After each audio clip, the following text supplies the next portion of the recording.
2200 jours que je vis seule avec mon âme meurtrie. Je cherche mon oxygène dans 4 mètres à peine.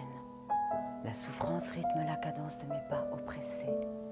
La misère, mère de mon enfance, nourrit la haine qui envahit mon esprit blessé. 2200 nuits que je croupis dans cette cellule où seul le bruit des clés perce minuit infini. Je m'appelle Zahra Boutayeb, je suis artiste, je vis à Nice et je suis maman de 3 enfants.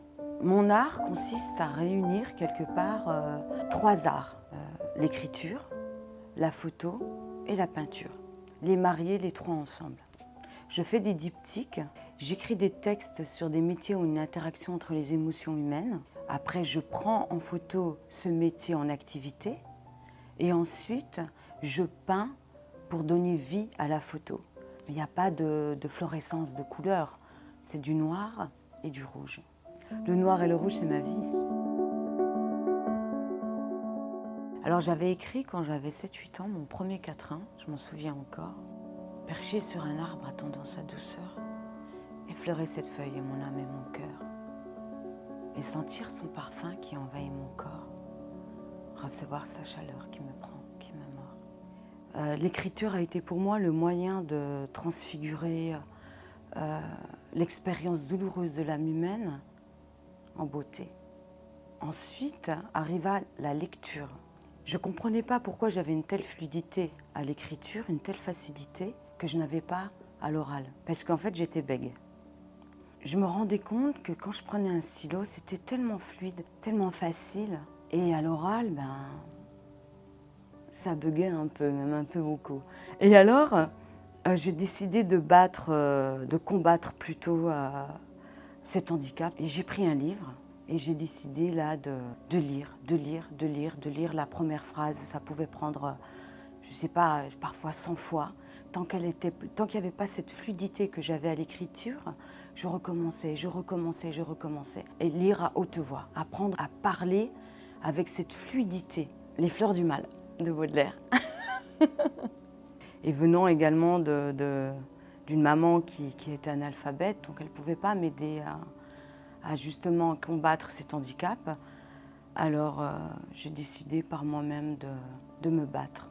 La photo, c'est arrivé bien plus tard. C'est venu tout à fait par hasard. J'ai été mannequin et je regardais ces photographes, je lorgnais, j'étais là, je voulais être absolument de l'autre côté. À un moment donné, j'ai demandé à un photographe si je pouvais être également assistante. Il a commencé à me montrer un peu le métier. À la fin, quand je suis tombée enceinte de ma fille, je suis rentrée de Miami, ma dernière production photo. J'ai décidé de faire des études en argentique de photo. Je travaillais pour beaucoup de magazines, de catalogues plutôt, Kaufhof, Egelhon, parce que j'habitais à Strasbourg avant en fait. C'était pas très artistique non plus, mais bon, ça m'amusait. Un jour, en fait, j'étais en train de me promener avec mon fils, et là, il y avait Yvan, c'était un clochard. J'ai discuté avec lui et il m'a raconté toute sa vie. C'était aussi très dramatique. Et j'ai décidé d'écrire un texte sur Yvan et je l'avais pris en photo. Et je me suis dit, mais je voudrais bien combiner les deux en fait. Et je l'ai pris en photo, j'ai fait un tableau et j'ai écrit un texte sur Yvan. C'est là que m'est venue cette idée de combiner la photo et l'écriture et la peinture. Alors, mon aventure niçoise, mon aventure de la Côte d'Azur, on dira. En fait, je suis venue ici chercher le soleil et la mer, ce qui est classique, on dira. Mais c'est après la lecture d'un livre, Les 5 regrets des personnes en fin de vie, que j'ai pris la décision de venir ici. J'ai lu ce livre au mois d'avril, j'ai fermé ce livre. Au mois de juillet, je suis venue vivre ici. J'ai réalisé mon rêve, qui a toujours été de venir vivre au soleil. On trouve toujours des raisons de ne pas venir, on repousse. Quand j'avais lu ce livre, ça m'avait complètement chamboulée. Je me suis dit, si j'y vais pas, on ne sait jamais, je vais peut-être mourir et j'aurais jamais réalisé mon rêve.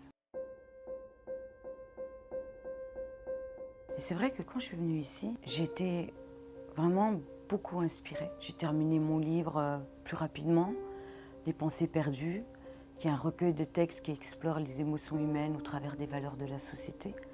Je l'ai terminé et j'ai commencé à écrire sur tous ces métiers. Et au début, c'était pas facile parce qu'il fallait que je rentre, que je sois dans un état de conscience modifié et que je sonde les profondeurs où ma vie puise sa source pour pouvoir écrire et me mettre dans la tête de tous ces métiers. Mon professeur, apprenez-moi. Apprenez-moi à écrire et à lire la langue chimère de Molière.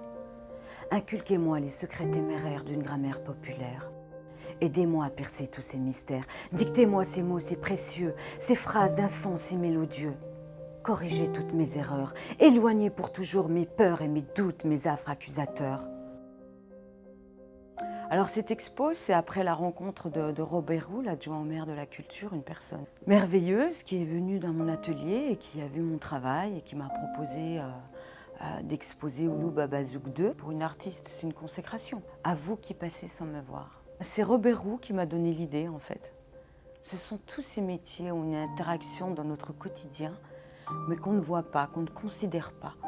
Et j'ai décidé de faire un hommage à tous ces métiers. On met toujours en exergue tous ces métiers de stars, de chanteurs, de footballeurs, mais jamais tous ces petits métiers, le coiffeur, la retoucheuse, la femme de ménage, qui sont si importants dans nos vies en fait. Et j'ai envie qu'on les voit, qu'on les lise, qu'on les ressente. Tous mes tableaux, qu'on ressent tout ce qu'il y a derrière ces mots. Et derrière en fait chaque texte, on voit mon expérience en fait, une expérience également douloureuse de mon enfance.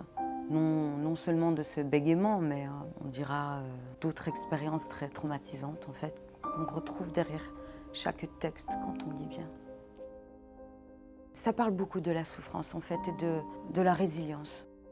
En fait, la lecture m'envahit, la lecture, j'en ai besoin. Et j'ai besoin aussi beaucoup de la solitude. C'est vrai que quand je suis arrivée ici, je ne connaissais personne, mais ça m'arrangeait parce que j'étais seule. Et la solitude, c'est vital pour moi. C'est un privilège d'être seule. Pour moi, oui. C'est pas une punition, c'est un privilège. J'ai pas peur d'être face à moi-même, face à mes souffrances, à mes douleurs, à mes traumatismes.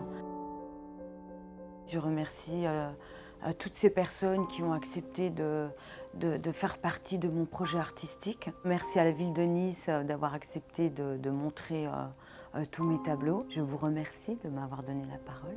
À vous.